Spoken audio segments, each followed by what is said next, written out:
മാന്യ പ്രേക്ഷകർക്ക് എൻ്റെ പ്രണാമം. മിനിഞ്ഞാന്ന് മുതൽക്ക് വാട്സപ്പിലും ടി വിയിലും പത്രമാധ്യമങ്ങളിലും നല്ലൊരു വാർത്തയുണ്ടായിരുന്നു.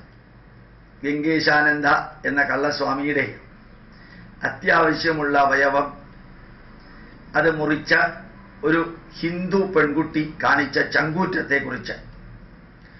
ഒരു പക്ഷേ അത്രയും വലിയ നെഗറ്റീവ് ഇന്നത്തെ കാലത്തില് ഈ ദിവസങ്ങളില് ആവശ്യമായിരുന്നു. രണ്ട് കാരണത്തിലാണ് അങ്ങനെ ഒരെണ്ണം ആവശ്യമായിരുന്നു എന്ന് പറഞ്ഞത്. ഒന്ന്, മറ്റ് രണ്ട് മതത്തിലുള്ള മതാധികാരികളും അച്ഛന്മാരും ബിഷപ്പുമാരും മൗലവിമാരും മുക്രിമാരും അവരുടെ മതത്തിലുള്ളവരെയോ ഇല്ലാത്തവരെയോ ലൈംഗികമായിട്ട് ഉപയോഗിക്കുമ്പോൾ അവരുടെ മതം എങ്ങനെ അവരെ പ്രൊട്ടക്ട് ചെയ്യുന്നു, ഈ തിന്മ ചെയ്തവരെ പ്രൊട്ടക്ട് ചെയ്യുന്നു. ഈ കമ്മ്യൂണിസ്റ്റുകാരും മാർക്സിസ്റ്റ് പാർട്ടിക്കാരും ഭാഗികമായിട്ട് ഈ കോൺഗ്രസ്സുകാരും അതിനെക്കുറിച്ച് ഒന്നും മിണ്ടാതിരിക്കുന്നു. വോട്ട് ബാങ്ക് പ്രതീക്ഷിച്ച് ഒരു വിമർശനവുമില്ല.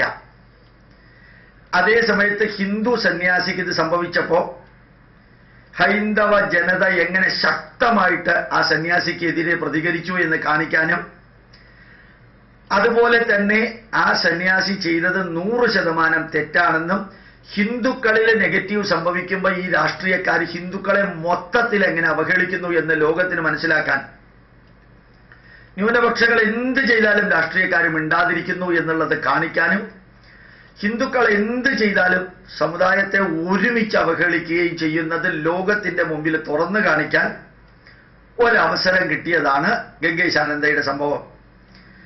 അത് വളരെ ശക്തമായിട്ട് പോസിറ്റീവായിട്ട് എല്ലാ ഹൈന്ദവ ജനതയിലും, ഡിവൈഎഫ്ഐയിലും SFIയിലും CPMലും CPIയിലും കോൺഗ്രസിലുമുള്ളവരെ ബോധ്യപ്പെടുത്താൻ ഈ ദിവസങ്ങൾ ഉപയോഗിക്കുന്നു എല്ലാവരും.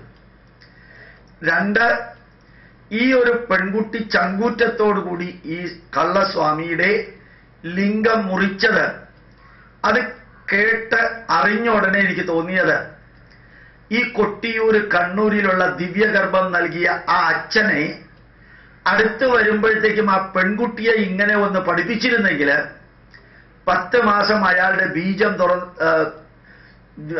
ബീജം വഹിച്ചുകൊണ്ട് അയാളുടെ മകനെ പ്രസവിക്കേണ്ട, അത് പള്ളിക്കാര് മൂടി വെക്കേണ്ട, അത് പള്ളി ആശുപത്രിയിൽ ആരും അറിയാതെ ആക്കേണ്ട, ജനിച്ചു വീണ കുട്ടിയെ ഇടുക്കിയിലേക്കോ വയനാട്ടിലോ കൊണ്ടുപോയി ഒളിച്ചിപ്പിച്ച് വെക്കേണ്ട ആവശ്യം വരുമായിരുന്നില്ല. ഈ സന്യാസിയുടെ ബീജത്തിന്റെ കുട്ടിയെ ആ കുട്ടിക്ക് പേറേണ്ടി വന്നില്ല. ചങ്കൂറ്റത്തോടുകൂടി ആ കുട്ടി കത്തി ഉപയോഗിച്ച് ചെയ്യേണ്ടത് ചെയ്തതുകൊണ്ട്. 12ാം ക്ലാസ്സിൽ പഠിക്കുന്ന കൊട്ടിയൂരിലെ ആ ക്രിസ്ത്യൻ പെൺകുട്ടിയും അത് ചെയ്തിരുന്നെങ്കിൽ ഈ അച്ഛനെ പള്ളിക്കാര് പ്രൊട്ടക്ട് ചെയ്യേണ്ടി വരില്ല. പള്ളിയിലെ കന്യാസ്ത്രീകളോടും സ്ത്രീകളോടും നിങ്ങൾ അച്ഛന്മാരടുത്ത് വരുമ്പോൾ സൂക്ഷിക്കണമെന്ന് പറയേണ്ട ആവശ്യം വരുമായിരുന്നില്ല. അവരിൽ നിന്ന് പിന്നെ ഗർഭം ആരും ധരിക്കുമായിരുന്നില്ല.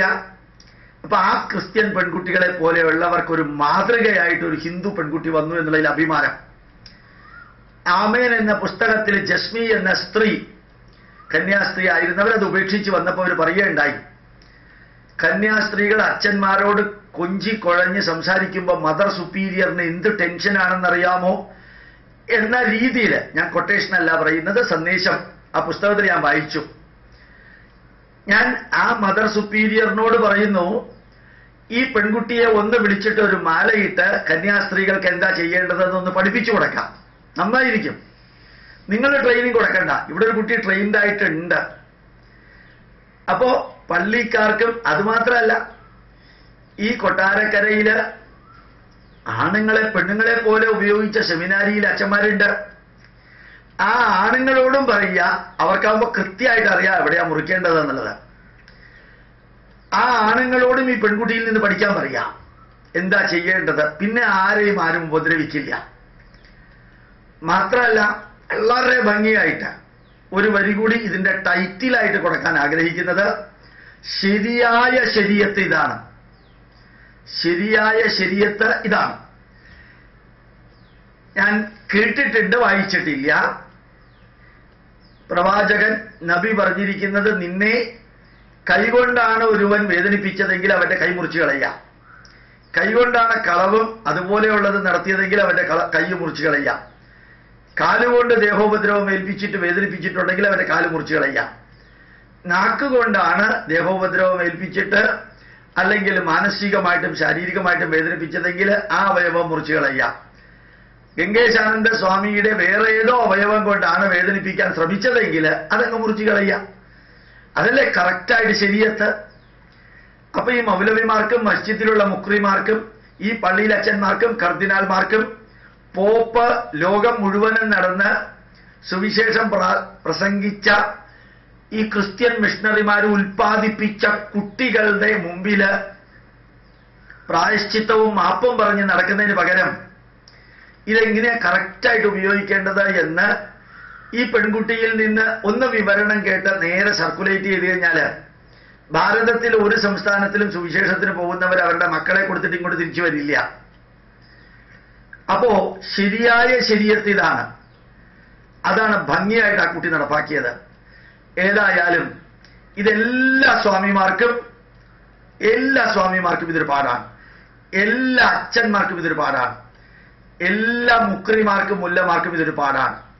മാത്രമല്ല ഇനി ഒരു സെറ്റ് കൂടിയുണ്ട്. ഒരു ജിഷ എന്ന പെൺകുട്ടിയെ രാത്രി പോസ്റ്റ്മോർട്ടം ചെയ്ത് പാതിരാത്രിക്ക് ശ്മശാനം തോർത്ത് കത്തിച്ചത് ഒരു രാഷ്ട്രീയക്കാരന്റെ ജാരസന്തതിയെക്കുറിച്ചുള്ള തെളിവ് വെക്കാതിരിക്കാനാണ്. ആ ജാരസന്തതിയുടെ അമ്മയ്ക്ക് ഈ പെൺകുട്ടി ചെയ്ത മാതിരി ചെയ്യാൻ അറിയാമായിരുന്നു എങ്കിൽ ജിഷ എന്ന പെൺകുട്ടി ഉണ്ടാവുമായിരുന്നില്ല. ആ കോൺഗ്രസ് നേതാവ് എന്ന് പറയപ്പെടുന്ന വ്യക്തിയിൽ അല്ലെങ്കിൽ രാഷ്ട്രീയ നേതാവിൽ നിന്ന് ഇനി മറ്റൊരാൾക്കൊരു ബുദ്ധിമുട്ട് ഉണ്ടാവുമായിരുന്നില്ല. മുത്തങ്ങ എന്ന് പറയുന്ന സ്ഥലത്തും തങ്കമണി എന്ന സ്ഥലത്തും ധാരാളം രാഷ്ട്രീയ നേതാക്കന്മാർ കാണിച്ചു കൂട്ടിയതെല്ലാം ഈ പെൺകുട്ടി ഗംഗാശാനന്ദയോട് കാണിച്ചിരുന്നു എങ്കിൽ ഈ രാഷ്ട്രീയ നേതാക്കന്മാരും ഞങ്ങൾ തന്നെയാണ് ഞങ്ങളുടെ അവയവം മുറിച്ചത് എന്ന് പറയേണ്ടി വന്ന് ആശുപത്രിയിൽ കിടക്കേണ്ടി വരുമായിരുന്നു. അതാണ് യഥാർത്ഥത്തില് 2, 3, 4, 5 കാര്യങ്ങൾ ഒരു കുട്ടി ഒരു ചെറിയ കത്തി കൊണ്ട് നിർവഹിച്ചപ്പോൾ ക്രിസ്ത്യാനികൾക്കും മുസ്ലിങ്ങൾക്കും ഇവിടുത്തെ കമ്മ്യൂണിസ്റ്റുകാർക്കും ഇവിടുത്തെ കോൺഗ്രസ്സുകാർക്കും പിന്നെ വേണ്ടപ്പെട്ടവർക്കും ഒക്കെ ഒരു പാഠമായി. ആ കുട്ടിക്കാണ് വീരോചിതമായിട്ടുള്ള സ്വീകരണം കൊടുക്കേണ്ടത്. ഒരു ഹിന്ദുവായി പിറന്നതിന് ആ ഹിന്ദു കുട്ടിയുടെ അഭിമാനാർഹമായിട്ടുള്ള പ്രവൃത്തിയെ അഭിനന്ദിക്കുന്നു, ശ്ലാഘിക്കുന്നു. ഇത് ലോകം മുഴുവനും അറിയട്ടെ എന്നുകൂടി പ്രാർത്ഥിക്കുന്നു. ക്രിസ്ത്യാനികൾക്കും മുസ്ലിങ്ങൾക്കും അച്ഛന്മാർക്കും കന്യാസ്ത്രീ മഠത്തിലും അതുപോലെ തന്നെ രാഷ്ട്രീയ നേതാക്കന്മാർക്കും ഒക്കെ ഇതൊരു പാഠമാവട്ടെ എന്ന് കൂടി ആഗ്രഹിക്കുന്നു, പ്രാർത്ഥിക്കുന്നു. പ്രണാമം, നമസ്കാരം.